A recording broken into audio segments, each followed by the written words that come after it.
multilingual tour, and if you cannot understand what is currently being said, you can skip around the garden to other stations until the station you want becomes free. And please remember, time has taken its toll on my garden. Be kind and leave it as you found it so others may enjoy it.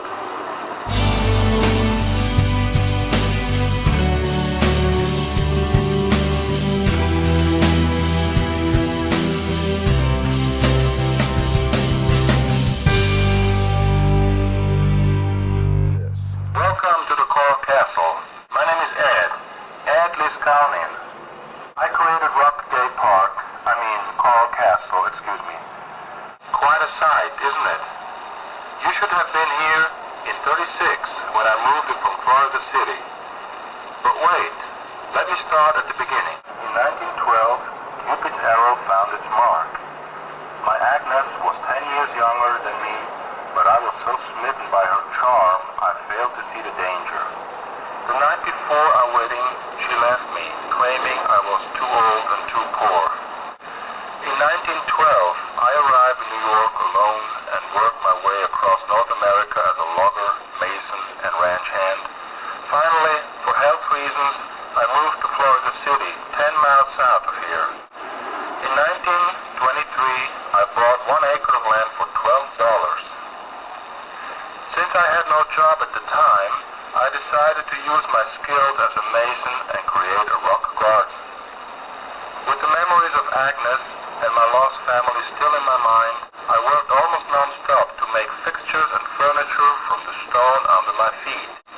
After a short while, my neighbor's curiosity got the best, and soon I was given tours of my Eden for 10 cents.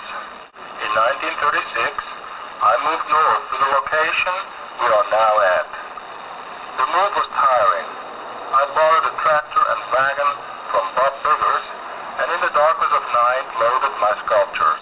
Bob would deliver them to me here, and I would unload them after I was alone. This entire process took me 3 years. It is busy here now, which is exactly what I planned for my future. After the move was completed, I continued to work by lanternlight at night and give tours during the day.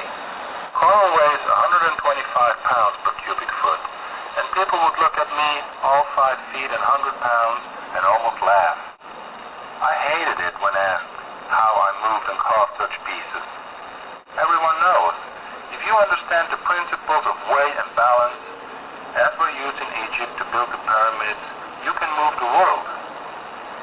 It has been said I have knowledge of ancient sciences and used electromagnetic force to levitate my creations. I say any person is capable of what I did. It just takes discipline and willpower to do what you think you can do.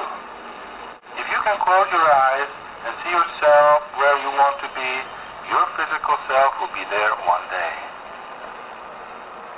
If you notice by the sidewalk on your way up to the castle, my old admission gate is there. It was left in Florida City by me, but in 1986 the new owners thought it should be together with the rest of my works, and I agree.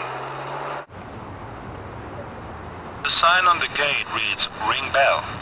Now take a closer look at the sign on the wall, inscribed, "Ring Twice." This was a secret for entry. If you rang once or more than twice, you were ignored. Another sign takes claim to my insurance policy. The notice of, "Be careful, enter at your own risk." Although they may not look comfortable, my reading chairs are what today would be referred to as contour chairs, 50 years prior. As you sit in them and read, the sun will be your light.